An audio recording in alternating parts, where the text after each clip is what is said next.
नमस्कार, आपण पाहतो आहात युग बदल न्यूज मराठी। दलित वस्ती योजनेतील अनियमितते प्रकरणी दोषी अधिकाऱ्यांवर कारवाई करा। अर्थसंकल्पीय अधिवेशनात अकोला पूर्वचे आमदार रणधीरभाऊ सावरकर आक्रमक। राज्याच्या सुरू असलेल्या अर्थसंकल्पीय अधिवेशनात विधानसभा कलम 293 अन्वये सत्ताधारी पक्ष तसेच विरोधी पक्षाने दिलेले प्रस्ताव चर्चेसाठी एकत्रित करून चर्चेसाठी आणले असताना सदर चर्चेवर आमदार रणधीरभाऊ सावरकर यांनी आपल्या चर्चेदरम्यान अकोला जिल्हा परिषदेतील दलित वस्तीमधील कामांच्या अनियमित व भ्रष्ट कारभाराच्या पद्धतीवर सविस्तर विवेचन करून दोषी अधिकाऱ्यांवर कारवाई करण्यासाठी ग्रामविकास मंत्री जयकुमार गोरे यांच्याकडे आग्रही मागणी केली। जिल्हा परिषदेमार्फत प्रामुख्याने ग्रामीण स्तरावरच्या लोककल्याणकारी योजना राबविणे हा शासनाचा मुख्य उद्देश आहे, असे प्रतिपादन आमदार रणधीर सावरकरांनी केले।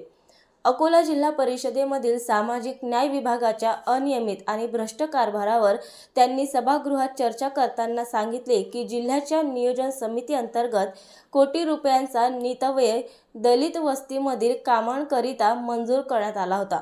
या मंजूर कामांमध्ये अनियमितता झाल्याचे लक्षात आल्यावर जिल्हा परिषदेच्या मुख्य कार्यकारी अधिकारी बी वैष्णवी यांनी या कामावर स्थगिती दिली। या प्रकरणावर नियोजन समितीच्या बैठकीमध्ये चर्चा करण्यात आली असताना असे दिसून आले की जिल्हा परिषदेचा कालावधी जानेवारी 2025 मध्ये संपत असल्याने जिल्हा परिषदेमधील उपमुख्य कार्यकारी अधिकारी दटके आणि उपमुख्य कार्यकारी अधिकारी परिहार या अधिकाऱ्यांनी संगनमताने कामाचे वाटप करून जिल्हा परिषद बरखास्त होण्याचे एक दिवस आधीच कामाची यादी मंजूर करून घेतली। जिल्हा नियोजन समितीच्या बैठकीमध्ये या प्रकरणावर चर्चा करण्यात आली। सदर प्रकरणी चूक झाली आहे ही कबुली झाल्यानंतर या कामांना स्थगनादेश दिला असला तरी ज्या दटके आणि परिहार यांनी जी समजून उमजून अनियमितता केली त्यावर शासन कारवाई करणार आहे की नाही अशी विचारणा आमदार रणधीरभाऊ सावरकर यांनी केली। अधिकारी कर्मचारी कामांमध्ये अनियमितता करतात त्याची चौकशी करून त्यांना दोषी पकडून कारवाई केल्या जात नाही, त्यामुळे अधिकाऱ्यांचे मनोबल वाढले आहे। सामान्य जनतेला याचा त्रास सहन करावा लागत आहे। अशा प्रसंगी नागरिक लोकप्रतिनिधींकडे धाव घेतात। लोकप्रतिनिधींच्या नाराजीवर पास यांच्या कारकिर्दीनंतर त्यांना निवडून द्यायचे की नाही असा नागरिक विचार करतो, परंतु अधिकारी हा 58 वर्षापर्यंत कायम सेवेत असल्याने अधिकाऱ्यांना आपल्या कर्तव्याचे आणि सामाजिक संवेदनेचे भान राहत नाही। अधिकाऱ्यांनी आपण सुद्धा या भागातून ग्रामीण भागातून आलो आहोत, सामाजिक दायित्व लक्षात घेऊन काम केल्यास लोकप्रतिनिधीची गरज राहणार नाही। नागरिकांना त्रास झाल्यावर लोकप्रतिनिधीकडे येतो आणि त्याची शेवटची धाव ही लोकप्रतिनिधीकडे असते, त्यामुळे अधिकाऱ्याने आपण ज्या पोस्टभूमीमधून आलो त्या समस्या सोडविणे आपले कर्तव्य असल्याची जाण ठेवून कार्यकर्त्यांची गरज आहे, असेही आमदार रणधीर सावरकर यांनी सांगितले। प्रस्तावामध्ये साधारणतः जे विषय घेतले गेले त्याच्यामध्ये अशी परिस्थिती आहे की 42 मंत्री हजर असतील तरच हे प्रस्ताव पूर्ण होऊ शकतात अशी परिस्थिती आहे।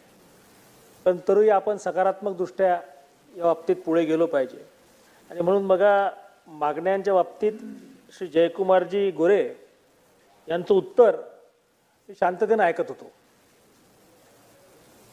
सूक्ष्म अभ्यास करून त्यांनी उत्तर द्यायचा प्रामाणिक प्रयत्न केला आणि म्हणून मी आज या चर्चेमध्ये भाग न घेण्याचं ठरलो होतं आधी, परंतु त्यांचा पॉझिटिव्ह अप्रोच असल्यामुळे मला फक्त एक गोष्ट त्यांच्या निदर्शनास आणून द्यायची आहे। शेतकरी हिताच्या अनेक चर्चा या सभागृहात झाल्यानंतर शेवटी फेडरल स्ट्रक्चर जर संविधानानं स्वीकारलेलं आहे तर त्याच्यामध्ये लोकसभा, विधानसभा आणि मग स्थानिक स्वराज्य संस्था, जिल्हा परिषद, पंचायत समित्या असं आपलं कामकाजाची पद्धत आहे।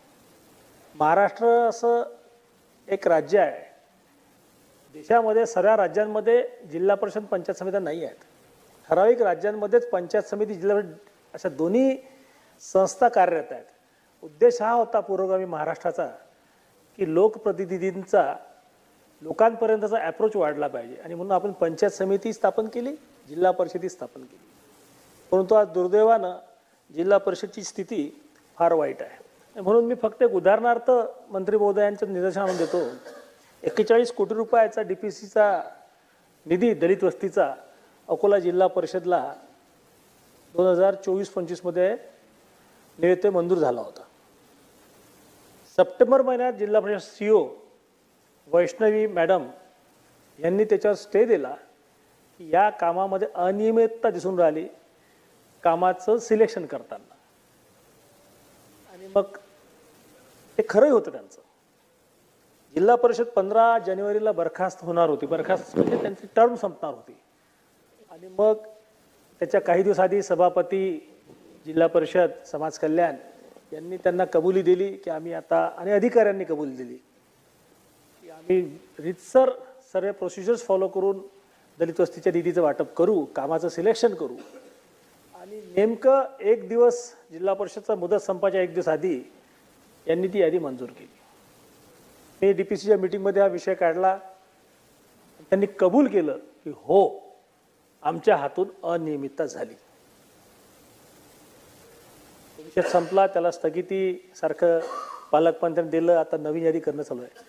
1500 पैकी 800-900 निरंक असणाऱ्या वस्त्या अध्यक्ष महोदय इथलं एकही काम नाही घेतलं गेलं. आणि ज्या वस्त्यांमध्ये याच्या आधी 2-2, 3-3 वेळ कामं झाले ते कामं परत घेतले गेले. आता विषय इथं मर्यादित नाही आहे मंत्री महोदय. आपण अनेक उदाहरणं महाराष्ट्रात पाहिले की राज्यकर्त्यांकडून थोडीशी चूक झाली तर पूर्ण मीडिया आणि जनता आपल्यावर तुटून पडते, विरोधी पक्षही तुटून पडते. यांचं काय? हे जे ठमके आणि परिहार नावाचे डेप्टी CEO आहेत, ज्यांनी ही शाळा केली, आमच्याकडे शाळा शब्द अर्थ सर्वांना समजते, त्यांनी ही शाळा केली, रात्री बेरात्री बसून याद्या केल्या, नंतर चूक कबूल केली, यांच्यावर कारवाई होणार आहे की नाही अध्यक्ष महोदय? ही चौकशी केली. परिहार कोण आहेत म्हटलं? गृहस्थ, सद्गृहस्थ. माझ्या लक्षात आलं की यांना डेप्टी CEOचा चार्ज दिला आणि यांची पोस्ट मुळात ABDOचीच आहे. BDO लेवलचा माणूस 2-2, 3-3 विभागाचा चार्ज सांभाळतो जिल्हा परिषद डेप्टी CEO म्हणून. आणि हे करते ठमके नावाचे अधिकारी. दोन्ही अधिकाऱ्यांनी ही शाळा केली, नंतर कबूल केलं त्यांनी की आमच्याकडून चूक झाली, आता आपण त्याची रीतसर यादी तयार करून राहिलो. आमच्या पक्षावरही आरोप होतात, आम्ही यांच्या विरोधात आहोत, आम्ही त्यांच्या विरोधात आहोत. पण या अधिकाऱ्यांचं काय? आता ते आम्ही रीतसर सगळ्या प्रोसिजर फॉलो करू. जिल्हा परिषद CEO वैष्णवी मॅडम यांनी सुद्धा यांना चार्ज दिला कसा? म्हणून माझी या सर्व चर्चेच्या निमित्तानं कळकळीची विनंती आहे. चुलीवर चढवण्याचं काम फक्त राज्यकर्त्यांचंच नशिबाला यावं असं होऊ नये. अधिकाऱ्यांचं काहीतरी झालं पाहिजे. म्हणून माझी सन्माननीय मंत्री महोदय गोरे साहेबांना विनंती आहे की ठमके डेप्टी CEO जिल्हा परिषद अकोला आणि परिहार, ठमके तर डेप्टी CEO रँकचे आहेत, पण परिहार ABDO होते, त्याच्याकडे डेप्टी CEOचा चार्ज आहे. ठमके आणि परिहार या दोन्ही अधिकाऱ्यांची चौकशी करून त्यांच्यावर रीतसर कारवाई व्हावी. चौकशीमध्ये जर दोषी आढळले तर कारवाई करा. आकसबुद्धीनं आपलं काही म्हणणं नाही, पण ही तात्काळ चौकशी लागली पाहिजे. हा एक विषय. 500 रुपयासाठी आत्महत्या आमच्या विदर्भात शेतकरी करतात भाऊ. आज याची चर्चा सुरू असताना आपण पाहून राहिलो की शेतकरी आणि शेतीवर प्रेम करणारा, ग्रामीण भागात राहणारा माणूस हा यांच्यामुळे त्रस्त आहे. हे जर सुधारले ना थोडेसे, मला नाही वाटत आमदार खासदाराकडे लोक इतक्या चक्रा मारतील. आपण तर दायित्व आहे आपलं, आपण तर लोकांना फेस करतो. 5 वर्षात लोक आपल्या घरी पडू शकतात, यांचं काय? म्हणून याच्यावर मंत्री महोदय निश्चित स्वरूपात कारवाई करतील अशी मला आशा आहे, विश्वासही आहे.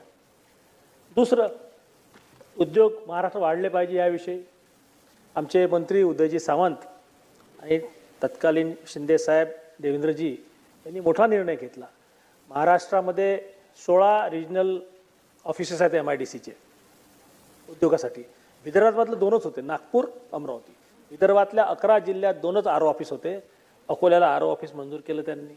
मंजूर केलंच नाही, निधीसुद्धा दिला बांधकामासाठी, आस्थापना पण मंजूर केली, त्याचा GRही निघाला. हे कलाकार MIDCचा RO चार्ज घ्यायलाच तयार नव्हता, कारण की ॲडिशनल काम करायला लागत होतं.